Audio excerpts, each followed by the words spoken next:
ও ফাতিমা আমাকে তুমি কেন চাচা বললা রে ফাতিমা? ও ফাতিমা এভাবে কথা বলা ঠিক না। কর্কশ ভাষায় কথা বলার পরে খাতুনে জান্নাত মা ফাতিমা কানতে কানতে আমার নবীর দরবারে যায় হাজির হয়ে যায়। আমার নবী ডাকে দিয়া কয় ফাতিমা গো, ও ফাতিমা তুমি কেন চোখের পানি পালায় কান্দো মা? কারণটা কি? বন্ধুরা রে আমার জনম দুকুনি মা কান্দে আর কয় বেটা রে তোমার বিবিরে নামাজের কথা বলেছি বিদায় আমার সাথে সে তর্ক করছে, আমার কথায় কষ্ট পায়। এইবার রুমের ভিতরে যায় কয় বিবিরে ও বিবি এই মুহূর্তে আমার কাছে বইলা দাও আর কি ঘটনা কইটা গেছে। বলে যা করছে আমি তোমার সব খুইলা বলতে পারবো না, তোমার মায়ের ব্যবহার আমার কাছে ভালো লাগে না, আমি এই বাড়িতে থাকতে পারবো না, আমারে যদি রাখতে হয় রে স্বামী তোমার মায়ের বিচার করতে হইব। বলে কি বিচার চাও? বলে এই মুহূর্তে তোমার মায়ের আঘাত করে বাড়ির থেকে বের করে দাও। আরে জনন্দ কোনি মায়ের না বুঝা সন্তান যায় লাঠি দিয়ে আঘাতে করছে গো। মায়ের শরীরে যখন বাড়ি মাইরা দেয় আল্লাহর আরশ কাইবা ওঠে রে বন্ধু। জনম দুকুনি মা কান্দার কয় জাদু ও বাবা যেই হাত দিয়ে আমার বাড়ি দিছো রে বাবা তোমার এই হাতটা ছিল ছোট্ট একটু হাত, ওই হাতে আমি তেল মালিশ করে করে বড় করেছিলাম। ও বাবা আমাকে আর আঘাত দিও না রে বাবা, আমি মা সইতে পারি না। আরে জনম দুকুনি মায়ের গায়ে যখন আঘাতি করে রে ভাই মা কানতে কানতে কয় জাদু রে এই বাড়ির ভিতর আর থাকবো না, আমার বিদায় দে। মা কানতে কানতে বাড়ির দিকে বের হয়ে যাই রে, বাবার বাড়ি যাই না। মা রাস্তা দিয়ে যাওয়ার সময় চিন্তা করে আমার ভাইয়ের বাড়িতে যদি যাই আমার ভাতিজারা যদি খবর পায় আমার সন্তানটারে অ্যাটাক করে পালাইব, আমার সন্তানটারে আঘাত করব। না না না আমার সন্তানরে আঘাত করতে দেব না। দেখেন সন্তান যদি মায়ের গায়ে আঘাত করে মা কিন্তু সন্তানের গায়ে আঘাত করতে চায় না। জনম দুকুনি মা কাঁদতে কাঁদতে যখন বাড়ির দিকে চইলা যায় এই সন্তানটা 1 মাস পার হয়ে যায়, 2 মাস পার হয়ে যায়, 3 মাসের বেলায় এই সন্তানটা এইবার একটা অফিস থেকে যখন বাড়িতে যাইবে রাস্তার পাশ থেকে একটা মাইকের আওয়াজ শোনা যায়, একটা ধর্মীয় মাহফিলের আওয়াজ পায়। এইবার মাহফিলে এইবার হুজুরের পাশে বইসা আলোচনা শোনে গো। হুজুর ওয়াজ করে জগৎবাসীরা জনম দুকুনি মায়ের মনে কষ্ট দিও না। হুজুরে যখন ওয়াজ করে যদি কোন সন্তান মায়ের গায়ে হাত তোলে রে ওই হাতে আমার আল্লাহ পছন্দ রায়া দিব। একদিন আগে অথবা একদিন পরে এই হাতে কিন্তু পছন্দ রাজাইব। আরে যে হাত দিয়ে মায়ের গায়ে আঘাত করা হয় ওই হাতে কিন্তু আল্লাহর জান্নাতে যাবে না।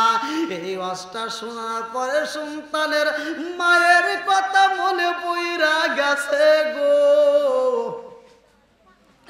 এইবার হুজুরের কাছে যা কান্দার কয় হুজুর এমন আলোচনা করতেছেন হুজুর এই আলোচনা আর শুনায়েন না। হুজুর ডাকে দিয়া কয় বাবা রে এই আলোচনার উপরে আর কোনো আলোচনা নাই, জনম দুকুনি মায়ের মনে কষ্ট দেওয়া যাবে না। কথা কোন ঠিক কিনা? জনম দুকুনি দুঃখুনি মা, বাবার মতো সম্পদ এই দুনিয়ার বুকে আর একটাও নাই রে ভাই। এইবার জনম দুঃখুনি মায়ের রসটা শোনার পরে কান্দে আর কয় হুজুর আমার মায়ের মনে কষ্ট দিছে, আমি কি করব? হুজুরে ডাক দিয়া কয় জাদুরে তোর কপালে পুইরা গেছে, এই পরা কপাল জীবনে জোড়া লাগবে না।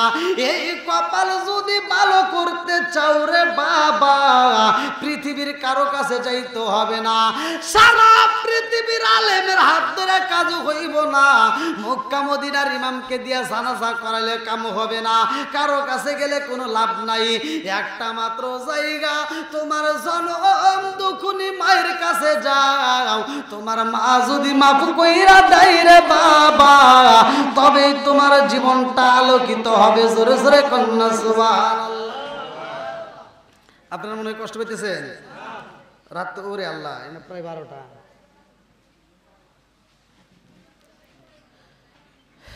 দেখেন অনেকেই নামাজের ওয়াজ, রোজার ওয়াজ, যাকাতের ওয়াজ সবাই কম বেশি জানি, কথা কোন ঠিক কিনা?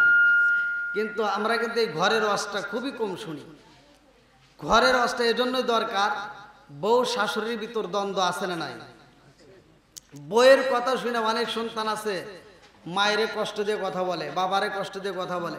ভাই রাগ করেন না, বাপটা বুড়া হয়ে গেছে, হয়তো বাড়ির ভিতর পড়ে আছে, আপনি চিন্তা করতেছেন এই বাপরে দিয়ে তো আর কাজে আসে না। না, আপনার বাপটা বুড়া হয়ে ঘরে পড়ে রয়েছে, তারপরে ঘরের ভিতর টিপ টিপ করে আলো জ্বলে, কথা কোন ঠিক কিনা? যেই দিন বাপটা মরে যাবে ওই ঘরে আলোটা বন্ধ হয়ে যাবে, কথা কোন ঠিক কিনা? এই গ্রামের ভিতর আপনি হাঁটতেছেন, একটা অন্যায় করলে এই গ্রামের মুরব্বীরা ডাক দিয়ে কয় এই আরে কিছু বলা যাবে না, আমার বাপ বাইসে আছে, কথা কোন ঠিক কিনা? এই গ্রামের মানুষেরা ডাক দিয়ে কয় আরে কিছু বইলো না, আমার বাপের কাছে আগে বিচার দাও। তাহলে বাপটা ছিল বট গাছ, কথা কোন ঠিক কিনা? এই বাপের মনে ভাই কষ্ট দিয়েন না।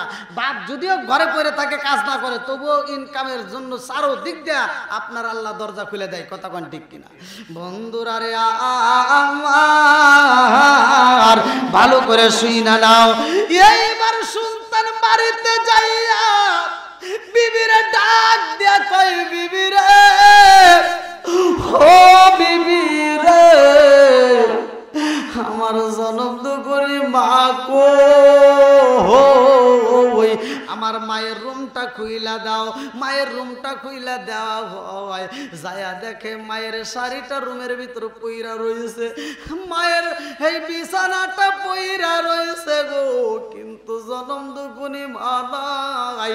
সন্তানটা কান্দে আর কয় বিবি রে, ও বিবি আমার জনম দুঃখুনি মায়ের আমি কোথায় পাই? বলে কারণটা কি?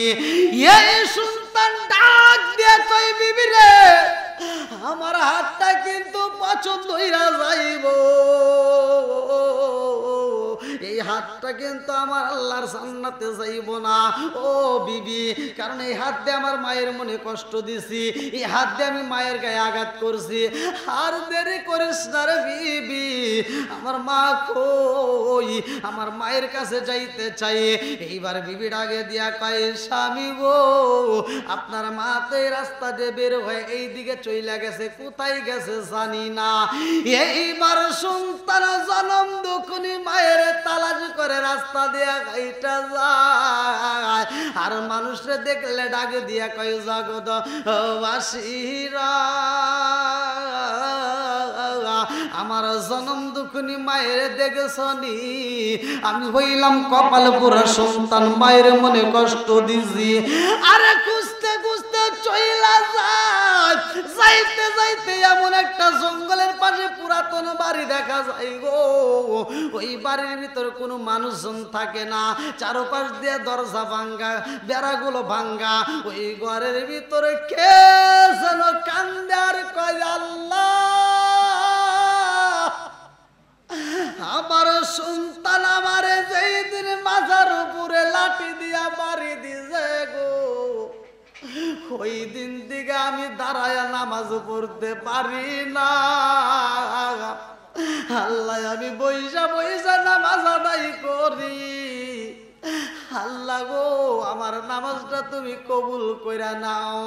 এইবার সন্তান যখন মায়ের কণ্ঠ শুনতে পাইছে রে, জনম দুঃখুনি মায়ের আওয়াজ পায়া সন্তান কানতে কানতে ঘরের ভিতর কি মাইরা দেখে গো, ওই রুমের ভিতরে জনম দুকুনি মার কোনো বিছানা নাই। এই পাগন্ডি মহিলাটা মাটির উপরে কাপড়ের আঁচলটা ভিজাইয়া যাই নামাজের মুসাল্লা বানায়া নামাজ পড়ে। আল্লাহু আকবার। সন্তান কয় আল্লাহ জনম দুকুনি মায়ের আমি পাইছি, ও মালিক রে আমার কপাল বুঝে এইবার ভালো হইব। দৌড়ায় রুমের ভিতর যাইয়া জনম দুকুনি মায়ের পা ধরায়া দইরা কান্দে আর কয় মা গো, ও মা অনেক কষ্ট দিছে রে মা, ও মা অনেক দুঃখ দিছে রে মা, আর রাগ করো না, এই মুহূর্তে আমার তুমি মাফ করে দাও রে মা। ও মা তুমি যদি আমারে মাফ না কইরা দাও, সারা পৃথিবীর মানুষের দ্বারে দ্বারে গড়লে কোনো কাম হইব না। ও মা আমারে মাফ করে দাও, নইলে আমার হাতটা কিন্তু আল্লাহর জান্নাতে যাইব না।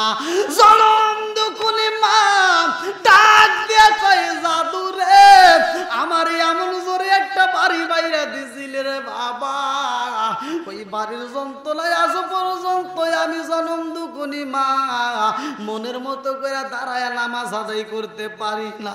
ও বাবা আমার এত কষ্ট দিছ রে বাবা, আমি জনম দুকুনি মা জঙ্গলের ভিতরে আইসা সময় কাটাই। সন্তান ডাক দিয়া কয় আম্মা গো, ও মা মনে কষ্ট নিও না রে মা, আমারে তুমি মাফ করে দাও, আর জীবনে কোনোদিন তোমার মনে কষ্ট দেব না। আল্লাহু আকবার। আপনারা বলেন মায়ের মনে কষ্ট দেওয়া যাবে?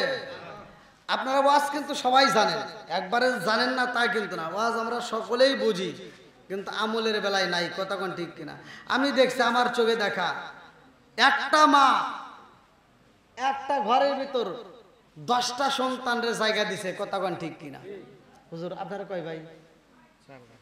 বোন? এই দেখেন 4 ভাই 3 বোন। এই হুজুর তাহলে কয়জন? আপনাদের ঘর ছিল কয়টা ছোটবেলায়? 2টা ঘরের ভিতর 7 জন পোলাপান স্বামী স্ত্রী, মোট কয়জন? 9 জন জায়গা দিছে। কথা কোন ঠিক কিনা? আর এই 7টা পোলাপান এখন বড় হওয়ার পরে 7টা বিল্ডিং এর মালিক হই, মাগার মার জন্য একটা রুম দিতে পারি না। কথা কোন ঠিক কিনা? কথা কোন আছে না নাই? তা কষ্ট পাইতেছেন? ওয়াজ কিন্তু এটাই মূল, এটাই মূল। মায়ের মনে কষ্ট দেওয়া যাবে? আল্লাহর রাসূল বলছে হে উম্মত তোমরা শুনে নাও, যাদের মা বাবা জীবিত আছে তাদের সোনার মক্কা মদিনা ঘরের ভিতর আছে। জোরে কোন সুবহানাল্লাহ। মা বাবা যার জীবিত আছে সোনার মক্কা মদিনা তার ঘরের ভিতর আছে। লক্ষ লক্ষ টাকা খরচ করে আপনি হজ করতে পারবেন, কিন্তু হজ কবুল হবে এমন কোনো গ্যারান্টি নাই। কিন্তু ঘরের ভিতর আপনার মা বাচ্চা থাকলে ঘরের ভিতর যায় একটা মুচকি হাসি দিয়া মায়ের চেহারার দিকে তাকাবেন, মায়ের মুখে একটু হাসি ফোটানোর চেষ্টা করবেন, মায়ের দিকে মায়াবী দৃষ্টিতে তাকাবেন। যতবার তাকাবেন ততবার নফল ইবাদতের সব নয়, কবুল হজের সব পাবেন। তাহলে মার দাম আছে না নাই? একসাথে বলেন আছে না নাই? বন্ধুরা রে আমার আর একটা মায়ের আলোচনা দিয়া যাই, ভালো করে শুইনা নাও। আমার রহমাতাল লিল আলামিন নবী এমন একজন নবী রে ভাই, যেই নবী খাতুনে জান্নাত মা ফাতিমাকে মা বলে সম্বোধন করছে। কিতাবের ভিতর উল্লেখ করা হয়, কিতাবের নাম হচ্ছে মাদারেজান নবুয়াত। মাদারেজান নবুয়াত এই কিতাবের ভিতর উল্লেখ করা হয় আমার রহমাতাল লিল আলামিন নবী খাতুনে জান্নাত মা ফাতিমাকে মা বলে সম্বোধন করে। বন্ধুরা রে আমার খাতুনে জান্নাত মা ফাতিমার বয়স তখন মাত্র 8 বছর। কয় বছর? 8 বছরের মেয়ে, ছোট্ট মেয়ে, মা বাবার হাতায় মাথায় হাত বুলাইয়া দেয় রে ভাই। কিতাবের ভিতরে উল্লেখ করা হয় খাতুনে জান্নাত মা ফাতিমা যখন ছোট্ট, ওই মুহূর্তে আমার নবী বলেছে আমার ফাতিমা হলো জান্নাতের মহিলাদের সরদারি নিয়ে। এই কথা শুই নাই আম্মা জান খাদিজাতুল কুবরা রাদিয়াল্লাহু আনহা ডাক দিয়া কয় ইয়া রাসূলুল্লাহ নবী গো, ও মায়ার নবীজি আমার ফাতিমা জান্নাতের মহিলাদের সরদারিনী, আমার মেয়ে হইয়া জান্নাতের মহিলাদের সরদারিনী, আমি কি হইতে পারবো, আমি কি পারবো না? আমার নবী কয় না না তুমি পারবা না। এইবার আমার নবী ডাক দিয়া কয় আমার খাতুনে জান্নাত মা ফাতিমা মহিলাদের সরদারিনী জানোনি? বলে কেন কেন কেন কেন? আম্মা জান খাদিজাতুল কুবরা রাদিয়াল্লাহু আনহাকে আমার নবী বলে ও খাদিজা, আমার সাথে বিয়া হওয়ার আগে তোমার বিয়া হয়েছে নি? বলে হ্যাঁ। বলে তুমি ব্যবসা করছো নি? বলে হ্যাঁ করছি। বলে মানুষ সমাজে চলছো নি? বলে চলছি। বলে তোমারে যত মানুষ চেনে রে খাদিজা, আমার ফাতিমারে তত মানুষ চেনেনি? বলেন না। আমার নবী ডাক দিয়া কই তোমারে যত মানুষ দেখেছে আমার ফাতিমারে তত মানুষ দেখছেনি? বলে না। আমার নবী কয় আমার খাতুনে জান্নাতে মা ফাতিমা, ও ফাতিমা তো সাইয়্যিদাতুন মিন নিসাই আহলিল জান্নাহ। আল্লাহু আকবার। কম বন্ধুরা রে আমার ভালো করে শুইনা নাও, জিবরাইল আমিন আইছে গো, গেটের সামনে দাঁড়ায় একটা সালাম মাইরা দেয়। আমার নবী ডাকে দিয়া কয় ফাতিমা, ও ফাতিমা। গেটের সামনে কে যেন ডাক দেয় দেখো। এইবার খাতুনে জান্নাত মা ফাতিমা গেটের সামনে যায়া দেখে জিবরাইল দাঁড়ায় গেছে। খাতুনে জান্নাত মা ফাতিমা বলে চাচা জিবরাইল আপনি বাড়ির ভিতর আসতে পারেন। এইবার জিবরাইল আমিন কর্কশ ভাষায় কথা বলে, কারণটা কি ভালো করে শুনে নাও। যে কথা বলেছে একটা মাত্র কারণ, কিতাবের নাম হচ্ছে মাদারে জান্নুবুয়াত। এই কিতাবের ভিতর উল্লেখ করা হয় কয় ও ফাতিমা আমাকে তুমি কেন চাচা বললা রে ফাতিমা? ও ফাতিমা এভাবে কথা বলা ঠিক না। কর্কশ ভাষায় কথা বলার পরে খাতুনে জান্নাত মা ফাতিমা কানতে কানতে আমার নবীর দরবারে যায় হাজির হয়ে যায়। আমার নবীর আগে দিয়া কয় ফাতিমা গো, ও ফাতিমা তুমি কেন চোখের পানি পালায় কান্দো মা? কারণটা কি? বাজান ও বাবা আমি আপনার কদমে বিচার দিলাম, আমার বিচার চাই। বলে কারণটা কি? বলে আমাকে আপনি কোনোদিন ধমক দিয়া কথা বলেন নাই। ও বাবা জিবরাইল আমিন আমারে কর্কশ ভাষায় কথা বলেছে রে আব্বা, আমি বিচার চাই, আমার বিচার দিতে হইব। আমার নবী একটা মুস্কি হাসি দিয়া রে ভাই জিবরাইলের সামনে দাঁড়ায় কয় জিবরাইল আমার ফাতিমার সাথে কেন কর্কশ ভাষায় কথা বলেছো? জিবরাইল কয় ইয়া রাসূলুল্লাহ নবী গো, ও মায়ার নবীজি আপনি নবী এই দুনিয়ার বুকে আসার আগে আপনার আগে যতগুলো নবী আছে সব নবীর কাছে আমি জিবরাইল আইছি গো নবী, সবার পরে আইছেন আপনি। অথচ ফাতিমা আমারে কয় চাচা জিবরাইল, এই জন্য আমি চিন্তা করলাম আমারে কেন এরকম ভাবে কথা বললো। ইয়া রাসূলুল্লাহ নবী গো আপনার আগে যতগুলো নবী আইছে সবার কাছেই তো আমি ওহী নিয়ে আইছি। আমার নবী ডাক দিয়া কই ভাই জিবরাইল আমার আগে যতগুলো নবী আইছে সবার কাছে তুমি আইছো, এই জন্য তুমি মনে করেছো তুমি বুঝি বড়। ও জিবরাইল শুইনা নাও, এই পৃথিবীর বুকে তুমি আইছো ঠিক আছে, তোমার বয়স কত? বলছে তোমার বয়স কত? জিবরাইল কয় ইয়া রাসূলুল্লাহ নবী গো, ও মায়ার নবীজি আমার বয়স কত নবী আমার মনে নাই, আমি জানি না গো নবী জানি না। আমার নবী কয় তোমার বয়সের খবর তুমি জানো না, এই পৃথিবীর বুকে আইসা তুমি কি কি পাইছো? জিবরাইল কয় ইয়া রাসূলুল্লাহ নবী গো, ও মায়ার নবীজি এই পৃথিবীর বুকে আইসা আমি এমন একটা তারকা দেখছি যেই তারকাটা 70 বছর উঠতে লাগতো এবং 70 বছর ডুবতে লাগতো, এমন একটা তারকায় আমি জিবরাইল ৭২,০০০ বার দেখছি। জোরে জোরে কন্যা সুবহানাল্লাহ। আমার নবী ডাকে দিয়া কয় জিবরাইল রে, ও জিবরাইল তারকাটা এইবার দেখাও। জিবরাইল কয় ইয়া রাসূলুল্লাহ, নবী গো, ও মায়ার নবীজি, ওই তারকাটা আমি কেমনে দেখাবো? আপনি নবী যেই দিন দুনিয়ার বুকে আগমন করছেন গো নবী, ওই দিন থেকে ওই তারকার দেখা যায় না। জোরে জোরে কন্যা সুবহানাল্লাহ। আমার নবী ডাক দিয়ে কয় জিবরাইল, ওই তারকাটা কে ছিল জানোনি? ওই তারকাটা আমি নবী ছিলাম। ওই তারকার পাশে আরো 4টা তারকা ছিল। আল্লাহু আকবার কোন। এই 4টা তারকা কে জানোনি? কিতাবের নাম হচ্ছে মাদারেজান নবুয়তের ভিতর উল্লেখ করা হয়। আমার নবী কয় জিবরাইল, ওই 4টা তারকার মধ্যে একটা তারকা হইল আমার খাতুনে জান্নাত মা ফাতিমা। জোরে জোরে কন্যা সুবহানাল্লাহ।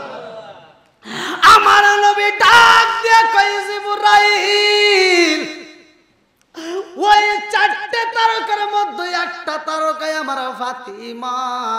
এর মানে শুধু আমি নবীর তুমি ছোট না, আমার খাতুনে জান্নাত মা ফাতিমার চাইতেও তুমি অনেক ছোট।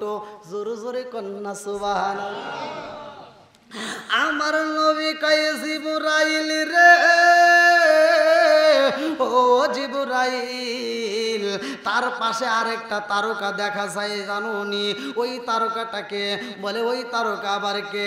আমার নবী ডাক দিয়া কয় জিবরাইল,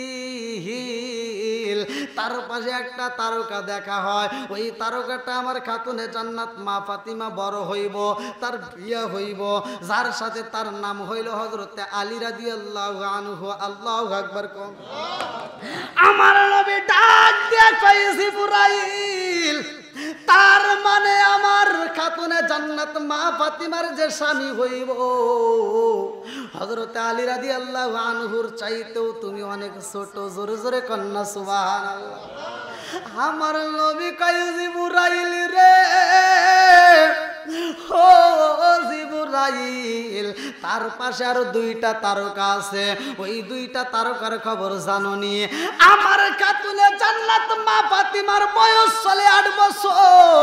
আমার খাতুনে জান্নাত মা ফাতিমা বড় হইব, তার বিয়া হইব, তার 2টা সন্তান থাকবে, ইমাম হাসান হোসাইন। ও জিবরাইল, এই 2টা তারকা হইল ইমাম হাসান হোসাইন। এর মানে হইল তুমি ইমাম হাসান হোসাইনের চাইতেও অনেক ছোট। জোরে জোরে কন্যা সুবহানাল্লাহ। তাহলে নবীর দাম আছে না নাই? নবীর আওলাদের দাম আছে না নাই? আমার নবীর প্রতি যার মহব্বত বেশি তার ইমানও তত বেশি। নবীকে যে যত বেশি ভালোবাসবে তার ইমান তত বেশি মজবুত হবে। আর মা বাবা যাদের বাচ্চা আছে, ভাই আমার কথায় কষ্ট নিয়েন না। অনেকে বলে কদম বসি জায়েজ নাই, শুনছেন না আপনারা? ফতুয়ার কোনো শেষ নাই। আর আমি ফতুয়া দিচ্ছি, ভালো করে শুনে নেন। আরে কিসের কদম বসি? কদম বসি বাথুন। আপনি ডাইরেক্ট মায়ের কদম ধইরা যদি জিব্বাটা লাগায়া পায়ে চাটুন দিতে পারেন, চুমা দিতে পারেন, আমি ফতুয়া দিলাম, সোনার মুখ কামদিনায় চুমা দিলে যেই সওয়াব, তোমার মায়ের কদমে চুমা দিলে সেই সওয়াব পাইবা। আমার কথা কষ্ট পাইতেছেন ভাই মনে হয়? আপনারা কি কেউ শুনছেন জীবনে কোন আলেমের পায়ের তলে জান্নাত আছে? কোন পীরের কদমে জান্নাত আছে? কোন মুফতির কদমে জান্নাত আছে? কোন বক্তার কদমে জান্নাত আছে? কিন্তু এটা তো শুনছেন মায়ের পায়ের নিচে জান্নাত আছে। কথা কোন ঠিক কিনা? আরে মায়ের কদমে কেন? মায়ের কদমে চুমা দেওয়া মানে জান্নাতে চুমা দেওয়া। কথা কোন ঠিক? আজকের মাহফিলে অনেক লোক, আমি ভাবতেও পারিনি যে এই বৃষ্টির ভিতরে এত লোক আসবে। আর বিশেষ করে টাঙ্গাইলে আমার অনেক ভক্ত, আলহামদুলিল্লাহ। এই টাঙ্গাইল জেলায় আমার সর্বোচ্চ মাহফিল। বাংলাদেশের ভিতর প্রত্যেকটা জেলায় এবং বাহিরে আমি যতগুলো প্রোগ্রাম করি, আমার টাঙ্গাইলের কিন্তু প্রোগ্রাম আমি বেশি বলি যে আমার টাঙ্গাইলের মানুষ সবচেয়ে বেশি ভালোবাসে। তা আমাদের সিরাজগঞ্জ বাড়ি, সেখানকার চেয়ে আমি বেশি ভালোবাসি আপনাদেরকে। আমি ঢাকা বড় একটা মাহফিল, আমার সর্বোচ্চ বড় মাহফিল 80,000 টাকার মাহফিল, সেই মাহফিল মিস করে আসান আলী ভাদাইমা, আপনারা চেনেন তো, মারা গেছে, ওনার বাড়ির মাহফিল আমি করে দিছি। ওই মাহফিলটাকে ক্যান্সেল করে দিয়া আমি এনাদের রিকোয়েস্ট বলছে, হুজুর আমরা টাঙ্গাইল জেলার থেকে এত কষ্ট, ওনার বড় ছেলে আমার বাসায় যায় দাওয়াত দিয়ে নিয়ে আসছিল অনেক আগে বুক করে। তো ওনার বাড়ির মসজিদের মাহফিল আমি করে দিয়ে আসলাম। তে ভাই আমি আসলে আপনাদেরকে অনেক মহব্বত করি, অনেক ভালোবাসি। আজকের মাহফিলটাই বৃষ্টির ভিতর হবে আমি কল্পনাও করতে পারি না। তারপরেও আসার পরে আপনাদেরকে দেখে আমার মনটা ভরে গেছে। তবে আমি মন থেকে দোয়া করি আল্লাহ তাআলা এই পাগলদেরকে কবুল করুক, সবাই কোন আমিন। আচ্ছা, আপনারা কি আমার কথায় কষ্ট পেয়েছেন? আমি কি কারো বিরুদ্ধে বলছি? আমি কি কারো সমালোচনা করছি? আমার ওইটার টাইম নাই। আমি সহজ সরল মানুষ, সহজ সরল কথা বলে যাই। আমার আলোচনাই এটাই।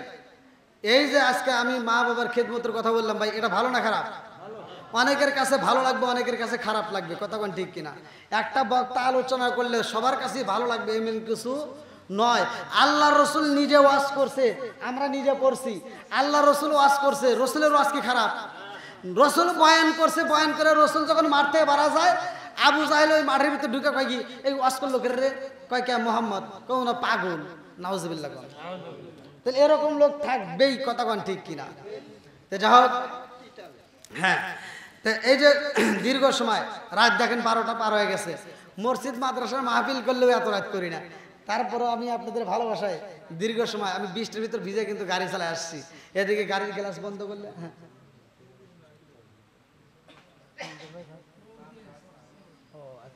আচ্ছা আচ্ছা,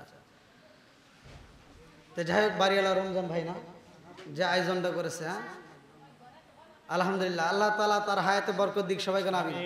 তার ভাতিজা অসুস্থ, শুধু তার ভাতিজা কেন, এলাকার যতগুলো মানুষ অসুস্থতার মধ্য দিয়ে আছে, কেউ বলতে পারবে না যে আমার বাড়িতে ওষুধ ঢোকে না। প্রত্যেকের বাড়িতে কম বেশি ওষুধ আছে, কথা কোন ঠিক কিনা? কারা হাঁটু ব্যথা, মাজা ব্যথা, কত ব্যথা আছে। আবার এই যে গ্যাস্ট্রিক, ভাই এই যে কত সমস্যা, সমস্যা কিন্তু আমরাই কামাই করছি। আগেকার মানুষ এত বৈশাখ খায় নাই, এত ঝামেলা ছিল না, কথা কোন ঠিক কিনা? আগেকার মানুষ পরিশ্রম করছে আর তাদের মন ছিল ফ্রেশ। আর এখনকার মানুষ পরিশ্রম করে কম, আবার খালি ভেজাল। আমরা যা খাই তার ভিতরে ভেজাল, কথা কোন ঠিক কিনা? এই যে আমি ওয়াজ করলাম, অনেক মা বোনেরা কিন্তু আমার বিরুদ্ধে কথা বলে। আর বিরুদ্ধে কথা বলে তো কিছু করার নাই, এটাই বাস্তব। এখনকার মহিলারা দেখবেন ছোট মাছ যদি বাজার থেকে কিনে আনেন, এরা কিন্তু কাটতে চায় না, কথা কোন ঠিক কিনা? ছোট মাছ কিনে আনলে মুখ বেজার, আর যদি পাঙ্গাস মাছ কিনে আনেন খুব খুশি, কথা কোন ঠিক কিনা? কারণ ওইটা কাটতে কোনো ভেজাল নাই, কি কথা ঠিক আছে নি? এটা মা বোনেরা বোঝে না। এই মুরব্বীরা যদি আপনি বাজারে পাঠান, একটা মুরব্বী বাজারে গেলে দেখবেন মাছ বাজারে কমসে কম 3 বার চক্কর দেয়, 3 বার ঘুরে চিন্তা করে কোন মাছটা কিনলে এই মাছ খাওয়ার পরে আমার বৌমার চোখের জ্যোতি বাড়বে, আমার বেটার বউয়ের চোখের জ্যোতি বাড়বে, আমার চোখের জ্যোতি বাড়বে, আমার সন্তানদের চোখের জ্যোতি বাড়বে, কথা কোন ঠিক কিনা? তারা চিন্তা ভাবনা করে ছোট মাছ কেনে। আর আমরা যদি বাজারে যাই, আমরা সবচেয়ে বড় মাছটা আগে খুঁজি, কথা কোন ঠিক কিনা? এবারে একটানা পাঙ্গাস খাইতে খাইতে খাইতে খাইতে গ্যাস আছে না নাই? আর ভালো লাগে না, এখন শেষ, প্রত্যেকটা ঘরে ঘরে ওষুধ চলতেছে। তে যাও, আমি চাই আল্লাহ তাআলা এই টাঙ্গাইল জেলায় নয়, পুরা বাংলাদেশ নয়, পুরা বিশ্বের ভিতর যতগুলো মুসলমান অসুস্থতার মধ্য দিয়ে আছে, অসুস্থ, আর এটা কিন্তু আল্লাহর নিয়ামত, আল্লাহ তাআলা এই অসুস্থতার মধ্য দিয়ে শিফা দান করুক, সবাই কোন আমিন। আর একটু জোরে কোন আমিন। যাদের মা বাবা কবরে আছে, আমরা আজকের মাহফিলে দোয়া করব আল্লাহ তাআলা ওই কবরগুলোকে জান্নাতের বাগান করুক, সবাই কোন আমিন। আমরা যারা মাহফিলে শরীক হয়েছি, এই মুহূর্তে মোনাজাতের জন্য অপেক্ষা করতেছে, আজকের মোনাজাতের ওসিলায় আল্লাহ তাআলা আমাদের প্রত্যেকের তামাম জীবনের গুনাহ মাফ করুক। আল্লাহ মাফ করতে পারে কি পারে না? 5 ওয়াক্ত নামাজ পড়বেন, বাপ মায়ের খেদমত করবেন, হালাল খাবেন, ওয়াজ লম্বা করার দরকার নাই। 5 ওয়াক্ত নামাজ পড়বেন, মা বাবার খেদমত করবেন, হালাল খাবেন। আমি ফতুয়া দিয়ে গেলাম, হাসতে হাসতে আল্লাহর জান্নাতে যাবেন, আর কোনো ওয়াজের দরকার নাই। এই 3টা কাজ করুন। যেমন আল্লাহ রাসূল বলেছে 2টা জিনিসের নিশ্চয়তা দাও, লিসানুন ওয়া সাতান নাজা, যে ব্যক্তি চুপ করে রইল সে জিকিরের সব পাইল, জোরে কোন সুবহানাল্লাহ। 2টা জিনিসের নিশ্চয়তা, আচ্ছা 2টা জিনিসের নিশ্চয়তা, একটা হলো আল্লাহ রাসূল বলেছে 2 চোয়ালের মধ্যবর্তী জিহ্বা, 2 চোয়ালের মধ্যবর্তী কি? এই জিহ্বার নিশ্চয়তা দাও, আমি নবী তোমাকে জান্নাতের নিশ্চয়তা দেব, জোরে কোন সুবহানাল্লাহ। আর একটা হলো 2 উরুর মধ্যবর্তী লজ্জা স্থান, এই লজ্জা স্থানের নিশ্চয়তা দাও, আমি নবী তোমাকে জান্নাতের নিশ্চয়তা দেব। তা আমরা ওয়াজ সবাই বুঝি ভাই, কোনটা ভালো কোনটা মন্দ এটা আমরা বুঝি। তো যাও বুঝে আমল করার জন্য তৌফিক দিক আল্লাহ তাআলা, প্রত্যেককেই কবুল করুক, সবাই কোন আমিন। আজকের মাহফিলের সম্মানিত সভাপতি সাহেবের সমাপ্তির পরে আমরা একই সাথে তওবা করে এখান থেকে মোনাজাত করে বিদায় নেব। আল্লাহ কবুল করুক, সবাই কোন আমিন। আচ্ছা আচ্ছা, এখানে রাখেন।